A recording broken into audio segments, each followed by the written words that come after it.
You just started needle felting, or you just started making needle felted dolls, and you need to know how to make some clothes or some no-sew methods. This video is for you then, because today that's exactly what we're going to be doing.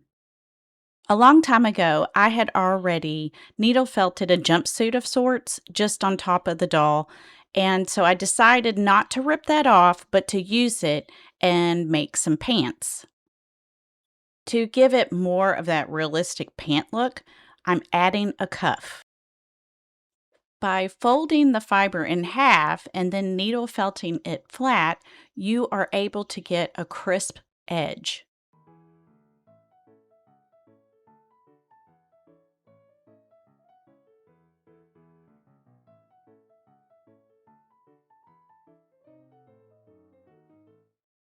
Something that I've always done is rub. By rubbing the fibers, you help smooth them down and get that crisper edge. Plus, the friction is helping you felt the wool together as well.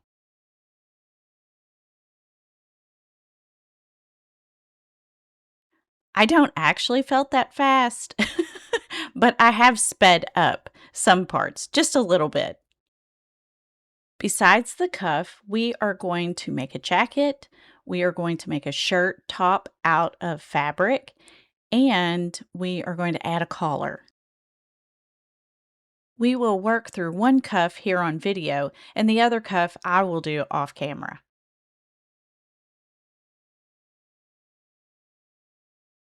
We are measuring to see if we need to pull some of this excess off, which you do need to pull it off, or otherwise you're going to get it a little too bulky and make it a little lumpy.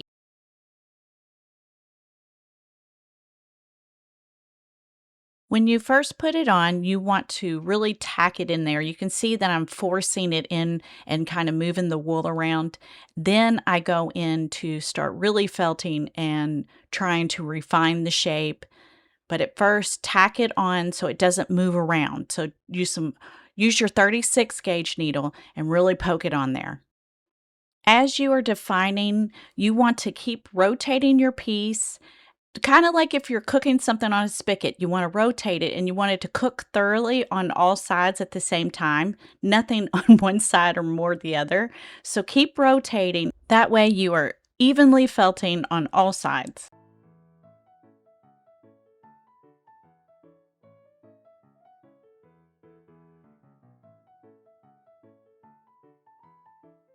Heading on to her shirt. Yes, we're using a piece of fabric, but don't worry, we're not going to sew it. And it seems that Marvy's angry tail has joined us for the video. This is a fun way to use up any scraps you might have because you only need a little bit of fabric, and we're going to cut it down to the front to fit the front of this doll. So we don't need a lot. We don't need a back. What I am using is your secret weapon. It is fabric tack, fabric glue. It is fast drying, it dries clear, and you can needle felt through it with your strong 36 needle. Just don't glob a whole bunch on and be careful. We are putting that glue down at the edge and we're basically making a seam just with the glue. You fold it over and there you go, voila. Making some more adjustments so it'll fit better.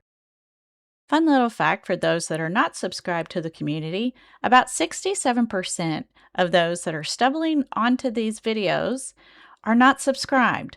So if you love to make things and you want to see tons of, well, dolls and clothes and just whatever we get ourselves into, don't forget to subscribe so you won't miss out. And don't forget to leave a comment to let me know what you think. So we are using more of our secret stuff to glue the top of this fabric onto the doll to create a blouse. Now, guess what? Don't fret unless you don't like wrinkles, but those wrinkles and those little creases give it more of a realistic look. I always leave them and I purposely put them. Now, of course, that is up to you, but that's just how I like to roll.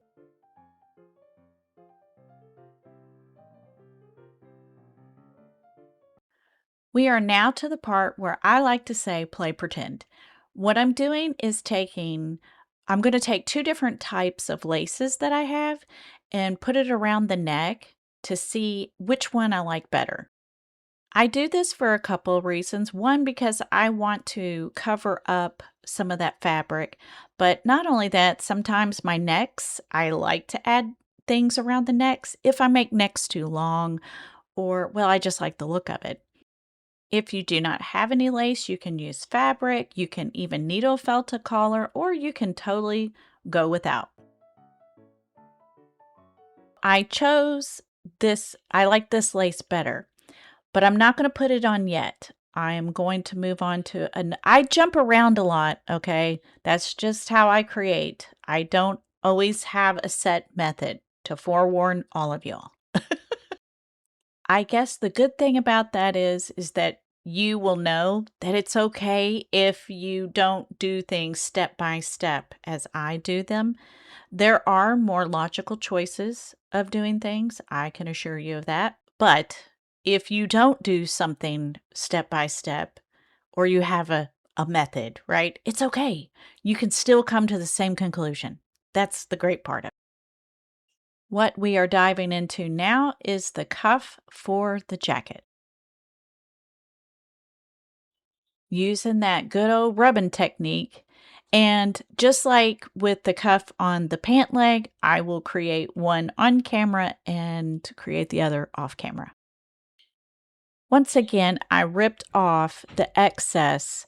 And the reason why we do that is particularly for this cuff for the coat. We want that coat to be open where the hand is.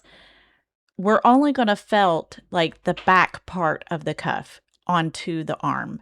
So the part that's closest to the hand will not be felted on. So you definitely want to take off the excess so you don't have a big old giant cuff that doesn't quite fit right. We are moving on to the front panel pieces of the jacket.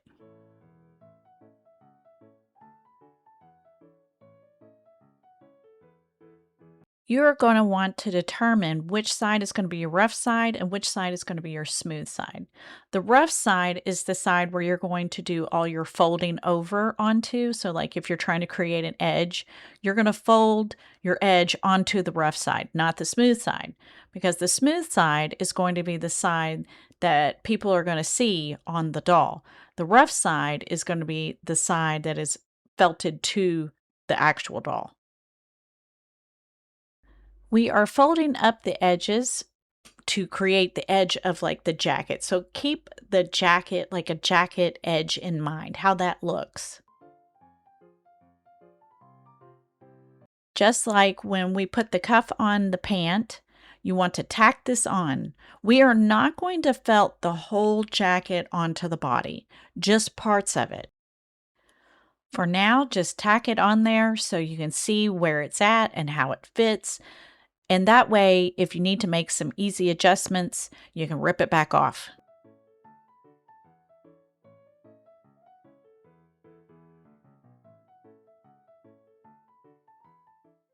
We are now measuring to see how much lace we need to cut for the collar, and then we'll use our secret sauce, again, the glue, the fabric glue, to glue that on.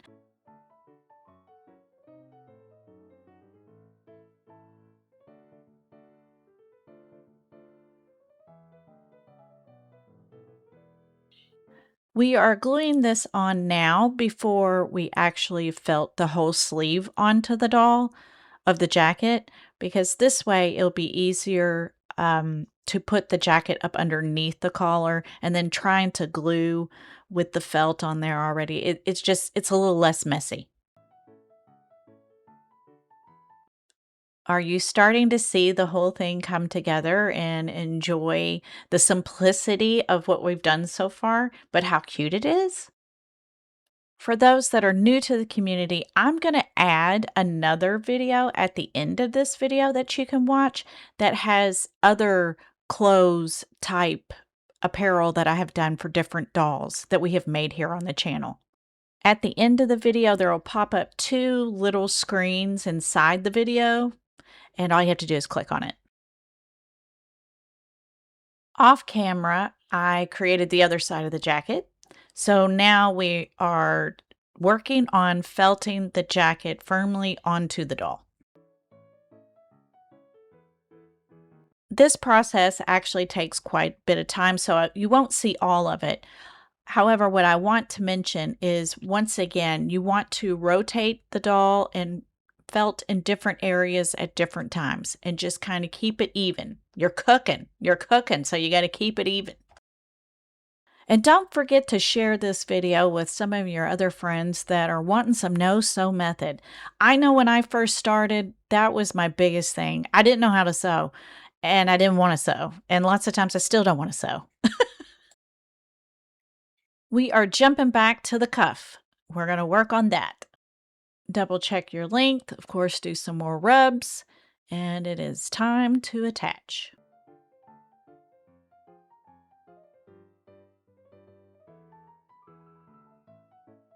If you need to, rewind this part, but I want you to pay attention to where I'm attaching the cuff at. I'm not doing it up on the wrist. I'm doing it closer to the elbow area.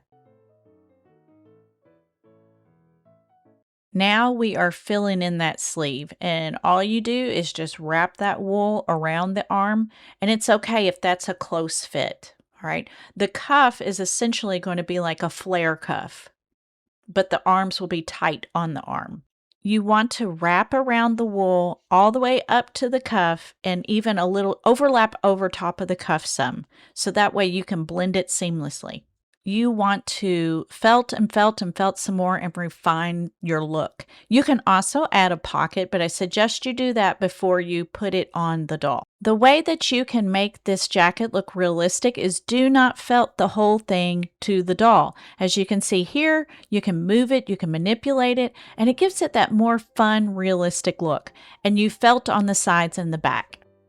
So here's our little friend. I hope you enjoyed making her clothes with me today, and I hope you make some of your own. And of course, if you have any questions, just put them down in the comments and I'll get back to you as soon as possible. I usually do it in about 24 hours or so. But yeah, she was fun. I hope you had fun too. And if you're not subscribed, don't forget to do that either, because we've got plenty of other things that we're going to make. Till next time.